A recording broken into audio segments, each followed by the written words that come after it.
Some people with decent internet were watching from overseas. I guess the title of the broadcast was Aggro because we were going to kill the cultist who started this disaster. Anyway, that's how we cut through the night air until we finally reached the top of the tower.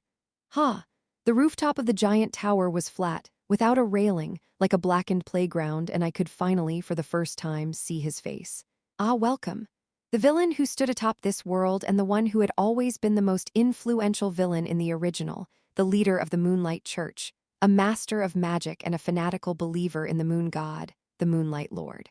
At the far end of the tower where Wed just set foot, was an old man connected to dozens of giant magic circles surrounded by worshippers in white robes.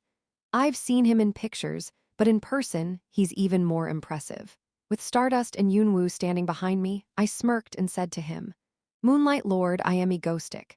Ladies and gentlemen, this is the Moonlight Lord, the one who started this whole mess, the head of the cult. Basically, the moon god is out to get you if you say one stupid word." I say, looking at the camera in the middle, and I can feel him squirming. "How dare you speak to the High One? Stop." Of course, the worshippers next to him were rather agitated and tried to charge at me with their magic, but the leader raised his hand to stop them. It's all right, Stardust." Of course, I had to stop Stardust, who was gritting her teeth at the sight of them. Luckily, she heard me and stopped, at least for now. Wait a minute. We're broadcasting this to the world. Can I show a picture of a hero listening to a villain and then backing down? Sure. Who cares about that in an emergency? Let's focus on the enemy in front of us. With that thought, I whispered to the retreating Stardust. "Please be patient, Stardust. Sooner or later, y'all have to step up. The moment will come when only you can step up." I turned back to the Moonlight Lord and spoke to him. "So, Mr. Moonlight Lord, are you happy after destroying the world?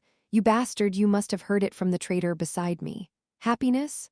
Yes. How could I not be full after purifying the world to the will of the moon god?"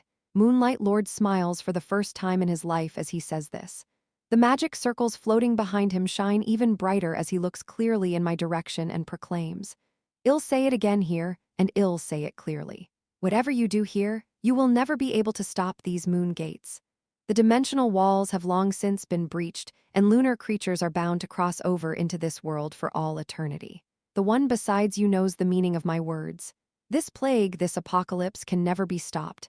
Until the day you all die, that is the truth." He gives me an ugly glare and a crooked smile. I knew, too, that his words were true.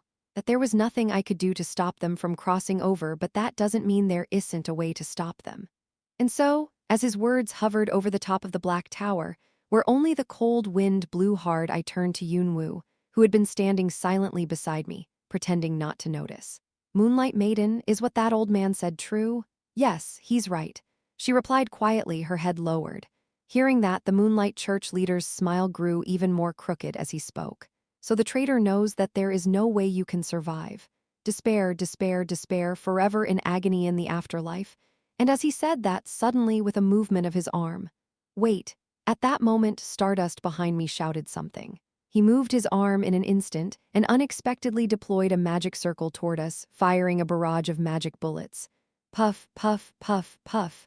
In an instant, the black rooftop was filled with thick smoke from the attack. After what seemed like an eternity of attacks, the smoke cleared and all we could see was. Gritting my teeth, I stood in front of Yunwo, who was protecting us with a magic shield. "Ha ha, are you okay?" Yeah." To my surprise, there was Stardust, who ran to me and hugged me from behind.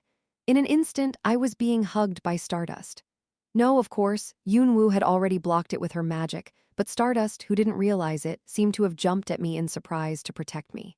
As if he thought we couldn't stop this, the Moonlight Lord looked down at us with a sullen expression, then turning to Yunwu, who was standing in front of him, he sneered. "Yes, eyes. Traitor of our Moonlight Church, even though you've betrayed, I see that your magical skills haven't rusted." "Moonlight Lord." Yunwu neatly ignored the words of the sect leader, keeping her head down. For the first time, she spoke to him in a slightly trembling voice, calling him by that name.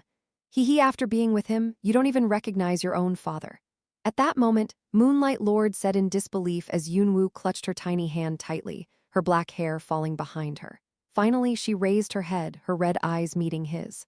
No longer trembling, she met his eyes and said, "You are not my father, you scum." Closing her eyes tightly at the end, she said it as if she were screaming. "My Yunwu, you've grown up a lot, finally getting over your trauma and cursing at the person who traumatized you.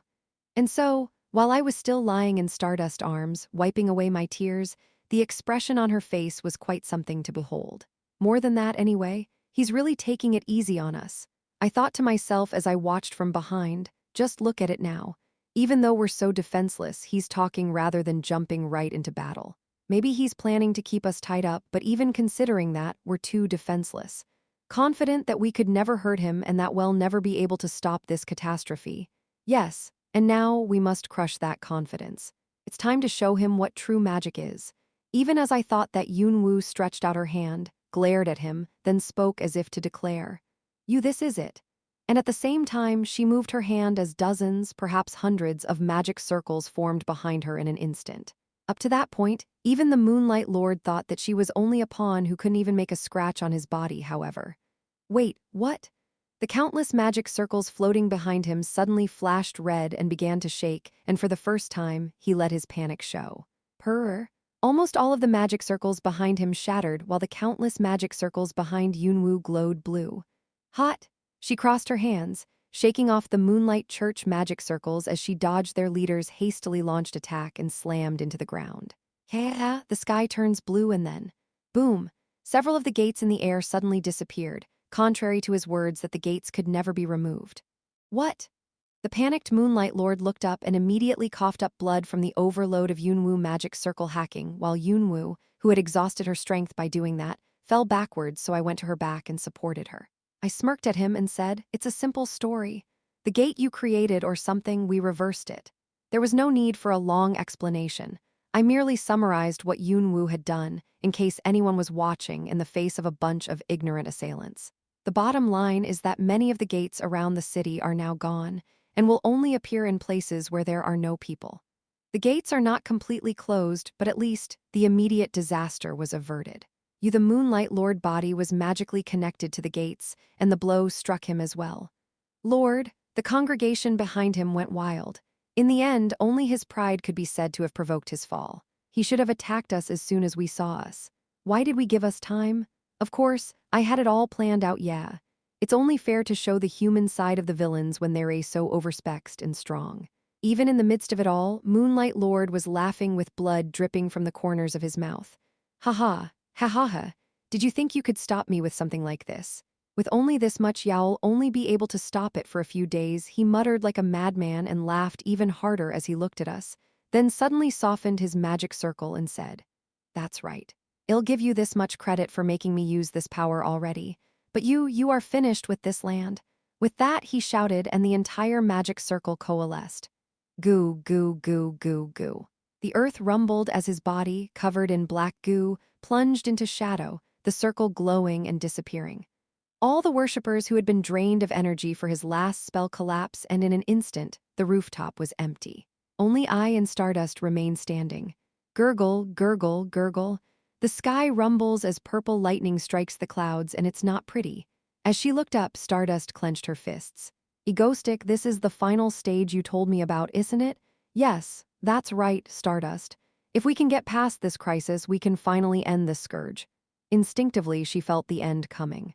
There, with that loud clap of thunder as the breeze grew stronger and stronger, I said to Stardust, "Stardust, I trust you. Now show me your power. So far, I've kept Stardust tight all for this day, for this moment." "Okay." And just like that, my cloak fluttered in the wind, and I met her blue eyes with golden hair flying to the side. Kea. The loudest noise I've ever heard in my life sounded like the sky was falling. From the ground to the edge of the clouds, the whole city in shadow as it appeared. It was dozens of times taller than the tower we were standing on, sideways and up. A single huge, circular, swirling gate appeared. Ga-oh-oh-oh-oh-oh-oh. From the front of the far side of the tower, blocking us all, it was overwhelming in size. Yes, finally, the final phase of the catastrophe. Chapter 271. Korean villain Egoistic was broadcasting before the battle with Moonlight Church. It was a live broadcast of him and the Korean hero Stardust facing off against the Moonlight Lord. And it would have begun with him updating the Korean people on the progress of the battle against the Moonlight Church. But hey, Chris. Duck, we're all going to die for duck's sake. Watch this video. What the is that the old guy from earlier? Egoistic, Egoistic, Egoistic, Egoistic, Egoistic. Please win like a dog. He really looks like the final black screen of death, that bastard. What is this place? Is it Korea? Isn't he that ducking hard to stop with just Stardust and Moonlight Maiden? I am so ducking nervous. Isn't he that ducking Moonlight Boomer? Go kill him, man. Please defeat him. JP, come on, manga stick. CN Asian man, you can do it. Hindi, what is it? Why are there so many foreigners all of a sudden? Overseas, they say satellite internet is the national rule, so they have better internet than us. Long live K-Stick. Show everyone you're saving the world. Actually, contrary to what he thought, his broadcast had already garnered worldwide attention.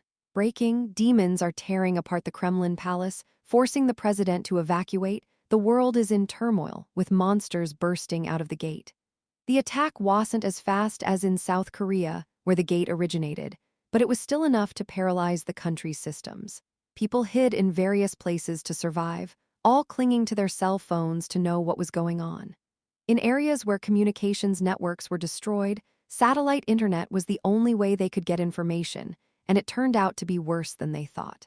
The international organization's headquarters was gated and trashed, and the prime minister was missing. Most of the country is now under attack, too busy trying to defend themselves. As a result, no one has been able to get to South Korea, where Moonlight Lord, the mastermind of the current events, is located. It's said that gates leading to monsters are more likely to appear in densely populated areas, so the bigger the city, the worse the damage to all the heroes. Even some high-ranking villains are working together with the heroes to prevent the monsters from killing everyone. Apparently, they have a problem with the world ending. With no idea what was going on and little hope in sight, the news spread quickly. In South Korea, the epicenter of the catastrophe, a villain is broadcasting that he's going to kill the man who caused it, Moonlight Lord. And everyone who had access to the network entered the site, breathless and shaking. Despite the crackling voice and the low resolution, they could see the villain named Egoistic fighting against an old man named Moonlight Lord, the man who had caused the catastrophe. And with that, everyone who heard the news was glued to the broadcast. It was their only hope in the face of the unknown. While Egoistic was distracted by the fight, the viewership numbers were now climbing steeply as millions of people around the world watched his broadcast with clenched fists, unable to understand the language. Fighting on the rooftops of a black tower, a man in a black hat named Egoistic, a blonde-haired heroine, and a woman in a shrine maiden's outfit, all battling the Lord, therefore everyone watched with great anticipation. Oops, while watching Stardust and Egoistic, why can't I see that it's a serious situation where my life is also on the line? They were all surprised when the Lord suddenly swooped in, and then a dark-haired woman in a shrine maiden's robe did something, creating a magic circle. The gates in the live stream and the gates around them disappeared, one by one. Kaya kaya kaya kaya kaya. Moonlight Maiden Baekhyunwoo, Baekhyunwoo, Baekhyunwoo, Baekhyunwoo, Baekhyunwoo, Baekhyunwoo, Baekhyunwoo, Baekhyunwoo, Baekhyunwoo, Baekhyunwoo, Baekhyunwoo, Baekhyunwoo. How the hell did she delete ducking portals? Let's just go like this, they all had hope. Yes, they did. Shoot. What the hell is that? After the leader had laughed maniacally and disappeared, a gate so large that it blocks out the sky appeared, and beyond it, an indescribable, grotesquely huge beast appeared. Wait, what the hell is that? No, why are we suddenly on phase 2? Please don't do this. Ducked, the beast stood in front of a dark night sky with a white moon. With wings large enough to dwarf any skyscraper and impossibly large enough to block out the entire sky. A head so large that you have to turn at a right angle to see it. A face that resembles a dragon, but doesn't look like one, and a head that seems to be encrusted with jewels. Its bizarre black and purple color scheme and ferocious appearance as it loomed over the city made everyone watching the broadcast to literally freeze. How do we beat that?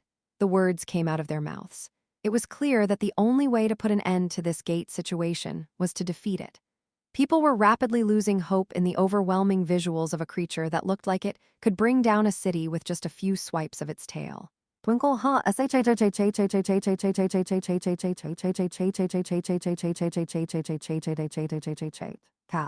Suddenly, a small yellow light flashed in the sky. Something glowing yellow was hurtling toward its body like a comet, slamming into it like a cannonball. Actually, the yellow glow was unusual. In fact, there was such a disparity in size that it didn't seem to matter, but surprisingly, the attack shook the beast, which seemed to be impervious to anything. Spitting out a pained roar, it took a few steps back and shook its neck, writhing in agony.